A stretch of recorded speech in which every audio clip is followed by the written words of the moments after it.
Bank Nifty के बारे में। कल के लेके काफ़ी सारे मैसेजेस आए कि आप ही का एक व्यू है जो बेरिश है, किसी का भी व्यू बेरिश नहीं है। निफ्टी ने एक ब्रेकआउट लेवल के आसपास क्लोज दिया है, गैप डाउन होने के बाद नीचे से ऊपर आया है, सब कुछ मतलब पॉजिटिव पॉजिटिव था और आपने काय को सेलिंग बताया। तो मैंने सेलिंग नहीं बताया, जो मार्केट में डेटा बता रहा है वो डेटा के बेसिस के ऊपर जो एनालिसिस था वो मैंने किया था और वो मैंने शेयर किया। और वही डेटा होने के बाद आज 12-1 बजे के आसपास फिर कुछ मैसेजेस आए कि आपका जो डेटा है वो रियली वर्क किया और काफ़ी हेल्प हुआ ट्रेडिंग के अंदर। नहीं तो आज क्योंकि काफ़ी सारे लोगों का व्यू ये था कि कल बॉटम पे से खुल के मार्केट टॉप पे क्लोज किया, इतना बड़ा गैप डाउन खुल के मार्केट अपर जाके क्लोज किया है, तो कहीं ना कहीं डेटा वाइज देखने के हिसाब से मार्केट पॉजिटिव दिख रहा है, तो मार्केट एक ब्रेकआउट दे सकता है। और आज काफ़ी लोग प्लान कर रहे थे पॉजिटिव साइड का। 10% भी वीडियो देख के अगर उनमें कुछ चेंज आया या उनको हेल्प हुई तो मेरे लिए दैट इज़ बेनिफिशियल, मेरे लिए that is much more than what I need. अब बात करते हैं कल के लिए निफ्टी के लिए, निफ्टी एंड बैंक निफ्टी के बारे में। निफ्टी की बात करें, निफ्टी आज जहाँ पर क्लोज हुआ है exact 200 day moving average EMA के ऊपर क्लोज किया है निफ्टी ने। कल का काफ़ी लोग पूछ रहे थे, हाँ वो भी एक डाउट था जो क्लियर कर देता हूँ। कल का काफ़ी लोग पूछ रहे थे कि कल जो आपने सेलिंग बताया उसके पीछे मेजर आपने जैसे दो रीज़न बताए थे, एक आरएसआई एक विक्स, और आपका 70-80% व्यू बेरिश था। और आपने क्लियरली कहा था कि एक्सपायरी में कोई भी अगर एक आपको मैजिक पॉइंट या कोई भी एक अनएक्सपेक्टेड एक्सपेक्टेड होता हुआ देखने को मिलेगा तो वो डाउन साइड पे ही देखने को मिलेगा। तो वैसा ही होता हुआ मिला। उसके पीछे का एक ही रीज़न जो कल भी मैंने शेयर किया था, आज भी मैं शेयर कर रहा हूँ। कल क्योंकि पॉजिटिव मार्केट के अंदर एक तो लो वॉल्यूम, मार्केट पॉजिटिव ऊपर जा रहा है नीचे से, विक्स ने ब्रेक डाउन नहीं दिया था इंट्राडे में। कल विक्स ने ब्रेक डाउन नहीं दिया था, विक्स पॉजिटिव क्लोज हुआ था। पॉजिटिव मार्केट के साथ पॉजिटिव विक्स मुझे बिल्कुल नहीं पसंद। 90% चांस होता है कि जब भी मार्केट पॉजिटिव हो और विक्स भी पॉजिटिव हो, नेक्स्ट डे मार्केट कुछ ना कुछ रिवर्सल करने की कोशिश करता है, विक्स को नॉर्मलाइज करने की कोशिश करता है।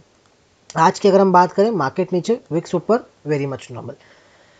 विक्स के लेवल वाइज भी अगर हम बात करें तो अभी भी विक्स ने ऐसा नहीं है कि बहुत बड़ा कोई मूव दे दिया है आज के दिन कि हम कूल ऑफ एक्सपेक्ट करें। विक्स अभी भी मतलब अपने कहीं ना कहीं सपोर्ट जोन के आसपास ही है।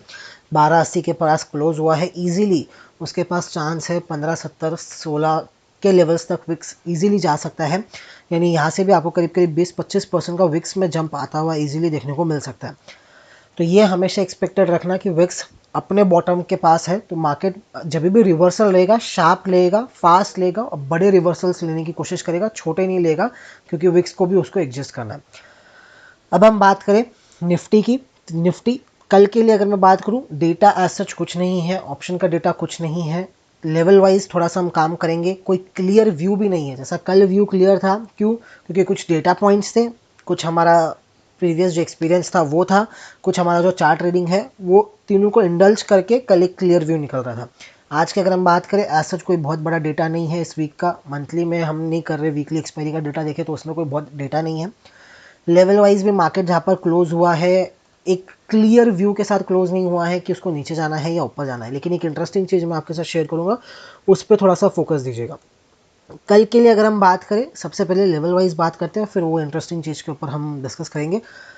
कल के लिए अगर हम बात करें, कल मार्केट फ्लैट खुले या गैप डाउन खुले, हल्का सा गैप डाउन या फ्लैट खुले, पॉजिटिव की मैं बात नहीं कर रहा, फ्लैट खुले या हल्का सा मार्केट गैप डाउन खुले, एक 5 मिनट का कैंडल, 5 मिनट का एक कैंडल अगर आपको हैमर मिलता है, पॉजिटिव हैमर मिलता है, उसी कैंडल के लो के साथ आप बाइंग कर सकते हो। मिनिमम 1:2 1:3 का आपका टारगेट होना चाहिए, उससे कम का टारगेट नहीं होना चाहिए। कंडीशन एक ही है कि फ्लैट खुले या तो गैप डाउन खुले।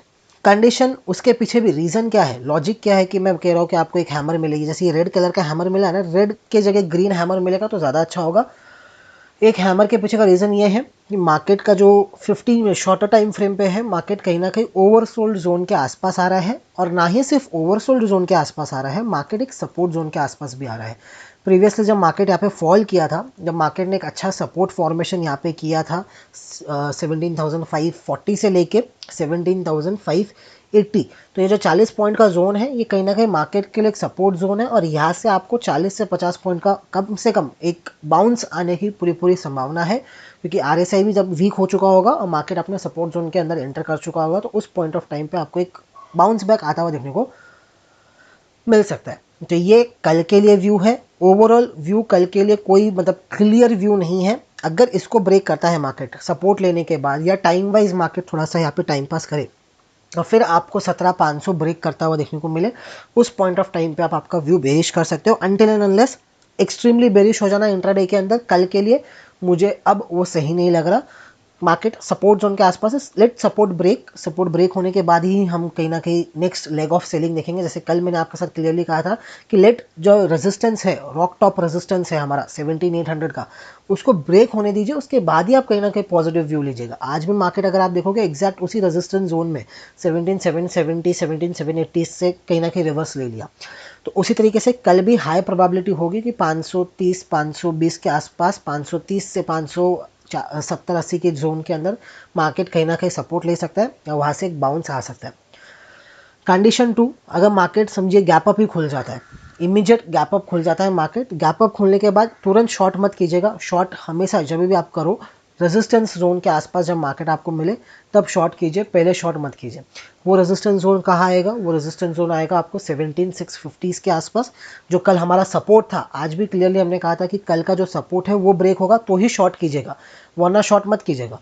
मॉर्निंग में क्या हुआ, अपने जो सपोर्ट जोन है उसके आसपास आया, पुल बैक लिया, नीचे आया। इस पॉइंट ऑफ टाइम में बहुत ईजीली जो ऑप्शंस में काम करते हैं, इंट्राडे ऑप्शंस में काम करते हैं, इस पॉइंट ऑफ टाइम में वो क्लियर एक बड़ा पैसा नहीं बना पाए होंगे, क्योंकि अगर किसी ने यहाँ पर लॉन्ग किया खुलते से ही तो उसका स्टॉप लॉस ट्रिगर हुआ, मार्केट नीचे आया। किसी ने शॉर्ट किया, अगेन मार्केट ने टाइम वेस्ट किया, थोड़ा सा मार्केट ऊपर गया उस पॉइंट ऑफ टाइम में, क्योंकि एक्सपायरी आज ही है, प्रीमियम्स गले होंगे, प्रीमियम्स भी गले, मार्केट ने एक छोटा सा अपोजिट मूव दिया, उनके स्टॉप लॉसेस हिट होंगे। अगेन यहाँ पे शॉर्ट पोजीशन बनाया, अगेन मार्केट ने यहाँ पे टाइम पास किया। तो क्लियर जब व्यू आपका है, आपके पास लेवल्स आपके हाथ में है, तो वही लेवल्स के जब ब्रेकडाउन आपको देखने को मिले तभी उसी पॉइंट पे आपको ट्रेड करना होता है, उसके पहले करके कोई मतलब नहीं है।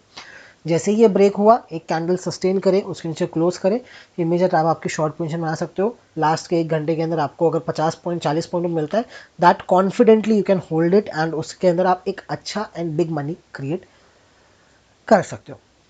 कल के लिए शेयर कर दिया है, सपोर्ट जोन के आसपास है, let support break, let 500 break, उसके बाद आप कहीं ना कहीं 520 के नीचे अगर एक 5 मिनट 15 मिनट का कैंडल क्लोज करें, फिर कहीं ना कहीं आप आपकी शॉर्ट पोजीशन बना सकते हो। आरएसआई पर थोड़ा सा नजर रखिएगा, विक्स कहीं ना कहीं एक ब्रेकआउट जोन पे ही है, यहाँ से विक्स के ऊपर जाने के चांसेस भी इक्वल है।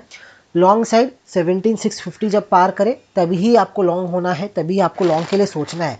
एंड इनफैक्ट नॉट ओनली 650, ये जो बड़ा वाला कैंडल है जिसके थ्रू एक ब्रेकआउट मिला, तो जब भी आप ट्रेड करो हमेशा जो बिग कैंडल्स होते हैं उन बिग कैंडल के ऊपर भी आप थोड़ा सा फोकस रखा करिए, क्योंकि यहाँ पर कहीं ना कहीं बिग प्लेयर्स एक्टिव होते हैं। तो ये जो बिग कैंडल का हाई है 17,665, इसके ऊपर अगर एक 15 मिनट का कैंडल क्लोज करते हैं तब जाके आप कहीं ना कहीं मार्केट के अंदर बुलिश साइड पे ले सकते हो, वरना अभी फिलहाल के लिए नो ट्रेड जोन के आसपास ही है। अवॉइड करोगे, फ्राइडे है, प्रीमियम्स हाई रहेंगे ऑप्शंस के अंदर, तो भी चलेगा।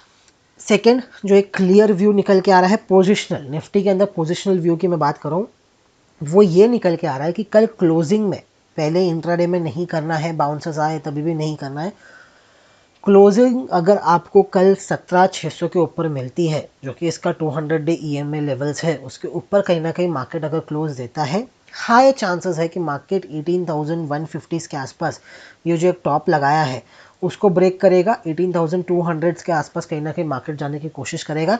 50 से 100 पॉइंट का मैक्सिमम रिस्क आप लीजिएगा, एक ऑप्शन इन द मनी या एट द मनी बाय कर सकते हो ये मंथली एक्सपायरी का, और यहाँ से आपको करीब करीब 500 से 600 पॉइंट का मूव निफ्टी में आता हुआ देखने को मिलेगा। लॉजिक यही है, क्योंकि आप देखोगे जब भी निफ्टी ने एक ब्रेकआउट दिया है किसका, 200 डे मूविंग एवरेज का, जब भी निफ्टी ने एक ब्रेकआउट दिया है उसके बाद जब भी उसको रीटेस्ट किया है और ऊपर गया है तो एक बड़ा मूव आया है। यहाँ पर अगर आप देखोगे ये ब्रेकआउट नहीं था, ये कहीं ना कहीं एक सपोर्ट लिया 200 डे मूविंग एवरेज के आसपास, एक भी दिन इसके नीचे क्लोज नहीं हुआ, बाउंस किया, नीचे जाके क्लोज देना शुरू किया। अब जो ये मिल रहा है, पहले ये जो सपोर्ट था रेजिस्टेंस हुआ, फिर उसको ब्रेक किया, तो ये जो एक ब्रेकआउट है 200 डे मूविंग एवरेज का, ये क्लियर ब्रेकआउट माना जाएगा।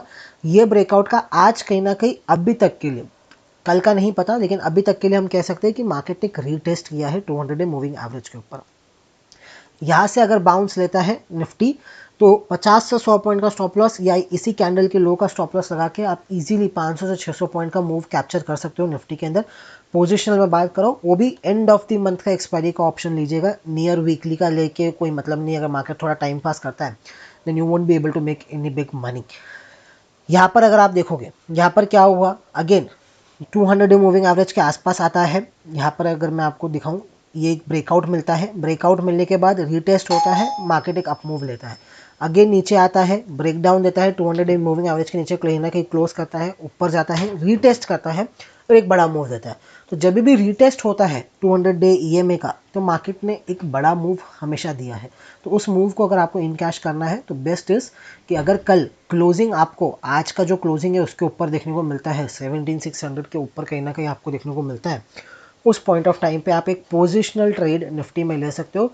रिस्क फिर से बोलूँगा एक ही है, इंडिया विक्स ब्रेकआउट जोन के आसपास है, यहाँ से बाउंस आएगा, चांसेस है कि मार्केट गिरेगा तो ही इंडिया विक्स बढ़ेगा, तो वो एक रिस्क रहेगी, उसके लिए हम हमारा हमेशा स्टॉप लॉस को कैरी करते ही है।